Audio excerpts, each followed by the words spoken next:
Assalamualaikum warahmatullahi wabarakatuh. Baik teman-teman semuanya, di sini saya Winta Masmiko akan mempresentasikan hasil belajar saya mengenai mata kuliah evaluasi pembelajaran dengan judul bentuk tes. Oke, baik, di dalam bentuk tes itu sendiri terdapat bentuk tes secara tertulis, bentuk tes secara tidak tertulis. Nah, saya akan jelaskan yang pertama, bentuk tes tertulis. Nah, atau disebut dengan tes objektif, dikenal dengan istilah tes jawaban pendek atau tes yang iya atau tidak. Nah, dan tes model baru. Tes objektif adalah salah satu jenis tes hasil belajar yang terdiri dari butir-butir soal yang dapat dijawab dengan jalan memilih salah satu di antara beberapa kemungkinan jawaban yang telah dipasangkan pada masing-masing item, atau dengan cara menuliskan jawabannya berupa kata-kata atau simbol-simbol tertentu pada tempat yang telah disediakan untuk masing-masing butir item yang bersangkutan. Nah, buat teman-teman, tes objektif berbeda dengan tes uraian yang pastinya, di mana tugas-tugas dan persoalan-persoalan dalam tes objektif sudah terstruktur, sehingga jawaban terhadap soal-soal tersebut sudah dapat ditentukan secara pasti. Nah, keunggulan tes objektif itu sendiri, yang pertama, waktu yang dibutuhkan untuk mengerjakan relatif lebih singkat. Yang kedua, panjang pendeknya suatu tes, banyak sedikitnya butir soal, bisa berpengaruh terhadap kadar reliabilitasnya. Dan yang ketiga, proses penskoran dapat dilakukan secara mudah karena kunci jawaban dapat dibuat secara pasti. Dan keempat, proses penilaian dapat dilakukan secara objektif karena kunci jawaban sudah dapat ditentukan secara pasti. Dan yang selanjutnya, kelemahan tes objektif. Yang pertama, terdapat kemungkinan untuk dapat menebak jawaban dengan tepat, tidak dapat mengetahui jalan pikiran testi dalam menjawab suatu persoalan. Yang kedua, membatasi kreativitas siswa dalam menyusun jawaban sendiri.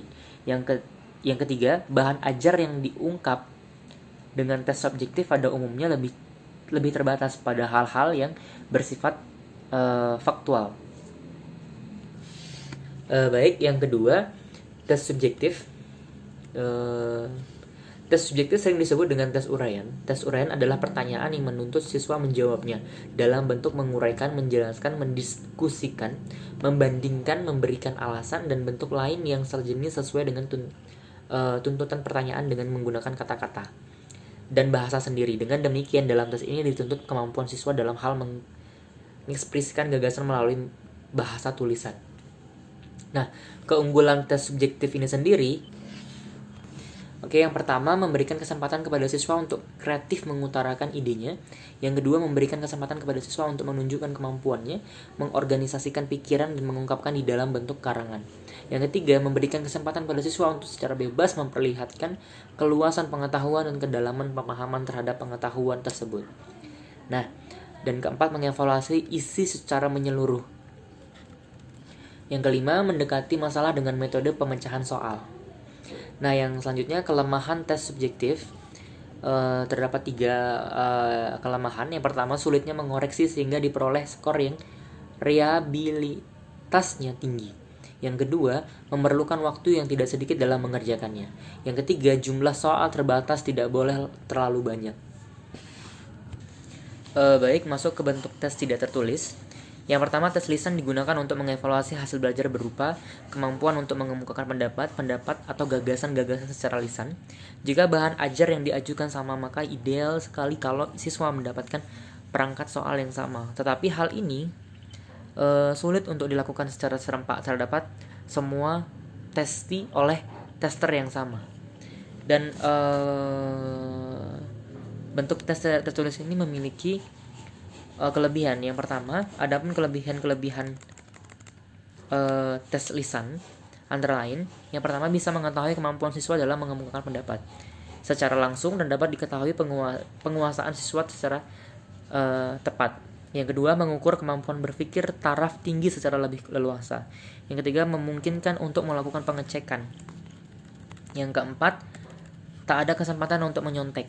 Yang kelima, dapat menilai kemampuan dan tingkat pengetahuan yang dimiliki peserta didik, sikap serta kepribadiannya karena dilakukan secara berhadapan langsung. Yang keenam, bagi peserta didik yang kemampuan berpikirnya relatif lambat sehingga sering mengalami kesukaran dalam memahami pernyataan soal tes, dan bentuk ini dapat menolong sebab peserta didik dapat menanyakan langsung kejelasan pertanyaan yang dimaksud. Yang ketujuh, hasil tes dapat langsung diketahui peserta didik. Adapun kelemahan tes lisan, yang pertama, lebih memungkinkan untuk terjadinya ketidakadilan antara peserta didik. Dan kedua, menunjukkan penguji untuk menyimpang dari lingkungan bahan ajar yang akan diujikan. Yang ketiga, membutuhkan waktu pelaksanaan yang relatif lebih lama dan seringkali siswa kurang bebas dalam mengemukakan pendapat. Yang keempat, peluang subjektivitas dalam menilai lebih terbuka dibanding dengan tes tertulis. Oke, baik, saya akan lanjutkan materinya yang selanjutnya, bentuk tes perbuatan. Nah, digunakan untuk mengukur keterampilan siswa dalam melakukan suatu kegiatan dalam tes perbuatan. Persoalan disajikan dalam bentuk tugas yang harus dikerjakan oleh testi. Pada intinya ada dua unsur yang bisa dijadikan bahan penilaian dalam tes perbuatan, yaitu proses dan produk. Yang pertama, saya jelaskan kelebihan dari tes perbuatan ini. Yang pertama, cocok digunakan untuk mengukur aspek perilaku psikomotor. Yang kedua, dapat digunakan untuk mengecek kesesuaian antara pengetahuan, teori, dan keterampilan mempraktekkannya. Yang ketiga, tidak ada kesempatan untuk menyontek. Nah, yang kedua, selanjutnya, kekurangan bentuk tes perbuatan. Yang pertama, lebih sulit dalam mengadakan pengukuran. Yang kedua, memerlukan biaya yang relatif besar. Dalam pelaksanaan tes perbuatan, idealnya dilakukan dalam kondisi yang sebenarnya atau sekurang-kurangnya dalam kondisi yang menyerupai keadaan sebenarnya. Hal ini menuntut adanya fasilitas atau sebuah perlengkapan. Yang ketiga, memerlukan waktu yang relatif. Nah, dalam pelaksanaan tes sendiri, perbuatan ini sendiri kebanyakan tidak dapat dilakukan secara serempak, sebab akan menyulitkan penguji dalam melakukan pengamatan. Baik, di sini saya akan menjelaskan pembahasan selanjutnya mengenai tahapan pengembangan tes tertulis dan tidak tertulis. Nah, pengembangan tes sebagai instrumen assessment, proses dan hasil belajar adalah menyusun alat ukur suatu gejala yang bersifat abstrak, yaitu pemahaman dan penguasaan anak terhadap materi yang berupa seperangkat kompetensi. Dipersyaratkan untuk dapat mengembangkan tes yang baik, perlu diperhatikan langkah pokok pengembangan tes. Yang pertama, yang pertama, perencanaan tes. Nah, di dalam sebuah perencanaan tes ini terdapat beberapa indikator: menentukan cakupan materi yang akan diukur, memilih bentuk tes, menetapkan panjang tes. Dan yang kedua, menulis butir pertanyaan yang di dalamnya terdapat beberapa indikator. Yang pertama, menulis draft soal.